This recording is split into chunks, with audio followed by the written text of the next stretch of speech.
अस्सलाम वालेकुम ऑडियंस, इस वक्त हम मौजूद हैं आर्ट काउंसिल में फ़लस्तीन कार्टून्स के महज साबिर करबलाई साहब।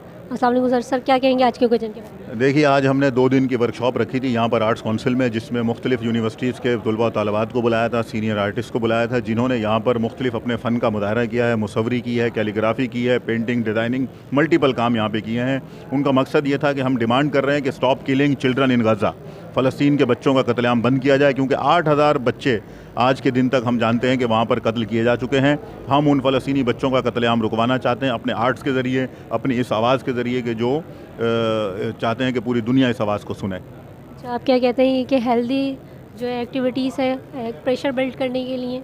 ज़ाहिर है कि ये जो मुसव्वरी है, फ़ाइन आर्ट्स है, ये सिर्फ़ एक हद तक नहीं रहता। जब ये नश्र होता है तो ये ज़हनों के ऊपर जो है वो असरअंदाज़ होता है, नहीं वो नस्लों के ऊपर असरअंदाज़ होता है।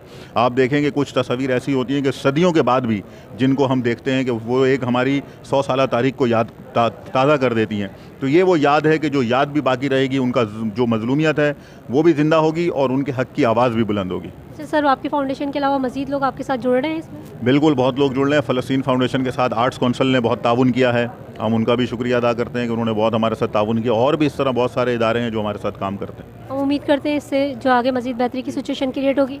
जी बिल्कुल होगी, बिल्कुल, बिल्कुल। Thank you sir.